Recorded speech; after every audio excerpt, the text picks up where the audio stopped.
Hello students. Tibet की समस्या। तिब्बतियों ने धार्मिक गुरु दलाई लामा 1959 में चीन के उत्पीड़न के कारण अपने हजारों समर्थकों के साथ भारत में शरणार्थी के रूप में चले आए।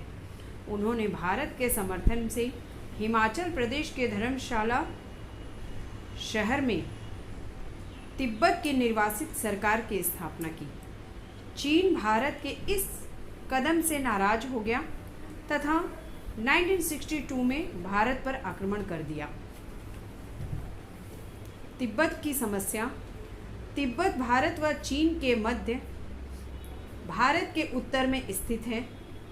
दो देशों के बीच स्थित किसी क्षेत्र को मध्यस्थ राज्य बफर स्टेट कहते हैं। भारत की सुरक्षा की दृष्टि से मध्यस्थ क्षेत्र तिब्बत का विशेष महत्व है। तिब्बत का कुल क्षेत्रफल 25 लाख वर्ग किलोमीटर है तथा यहाँ की जनसंख्या 30 लाख है।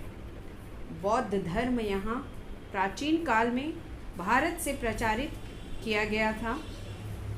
यहाँ के निवासी बौद्ध धर्म के अनुयायी हैं। ध्यान देंगे स्टूडेंट्स कि तिब्बत के निवासी किस धर्म के अनुयायी हैं, तो बौद्ध धर्म के हैं। अतः भारत की उनके प्रति सहानुभूति होना स्वाभाविक है। ब्रिटिश काल में तिब्बत को एक स्वायत्त शासित क्षेत्र के रूप में मान्यता प्राप्त थी। उस समय चीन ने भी तिब्बत की स्वायत्त शासित स्थिति को स्वीकार किया, लेकिन 1949 में साम्यवादियों के सत्ता में आने के बाद चीन ने चुपचाप विस्तारवादी नीति अपनाई तथा तिब्बत को अधीन करने का षड्यंत्र शुरू कर दिया।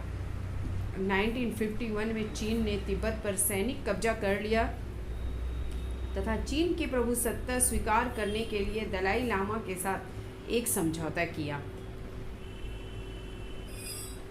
1956 में चीन के धार्मिक नेता दलाई लामा ने भारतीय प्रधानमंत्री जवाहरलाल नेहरू से मुलाकात कर चीन की विस्तारवादी नीति से अवगत कराया, लेकिन भारत ने अपनी नीति में परिवर्तन नहीं किया।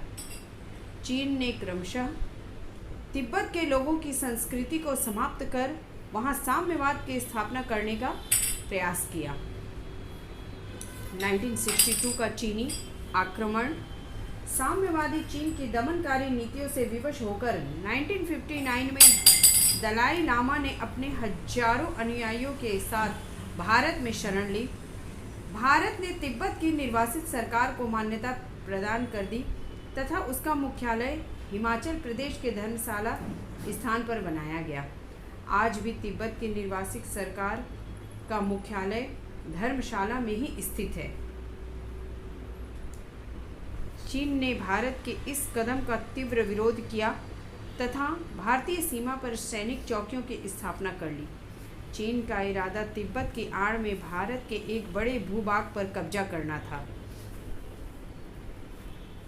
अतः चीनी सेनाओं ने 20 अक्टूबर 1962 को भारत के लद्दाख क्षेत्र तथा नेफा पर भीषण आक्रमण कर दिया।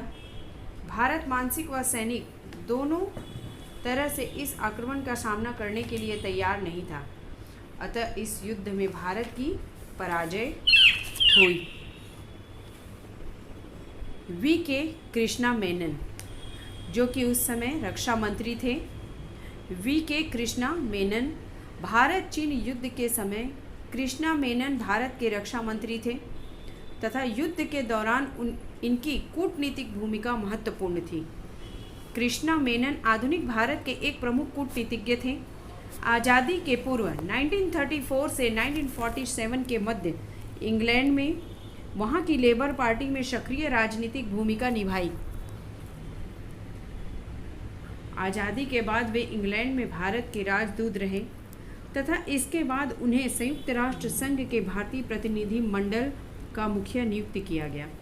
वे भारत की राज्यसभा के सदस्य रहे तथा बाद में लोकसभा के लिए भी चुने गए।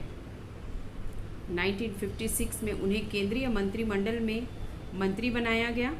1967 से लेकर 1962 तक के भारत के मंत्रिमंडल में प्रतिरक्षा मंत्री के रूप में कार्यरत रहे। उन्हें तत्कालीन प्रधानमंत्री जवाहरलाल नेहरू का अत्यंत घनिष्ठ सहयोगी माना जाता है। 1962 में चीन के हाथों भारत की पराजय के बाद उन्होंने हार की नैतिक जिम्मेदारी स्वीकार की तथा रक्षा मंत्री पद से त्याग पत्र दे दिया।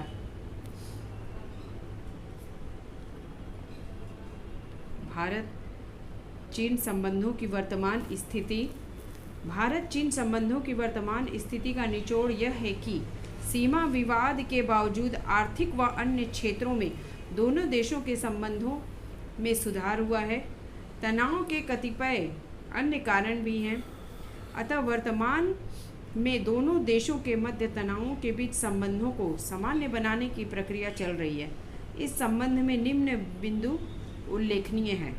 संबंधों में सुधार की प्रक्रिया: पाकिस्तान चीन सामरिक गठजोड़, मोतियों की माला अथवा भारत को घेरने की नीति, विश्व के विभिन्न क्षेत्रों में सामरिक प्रतियोगिता आदि।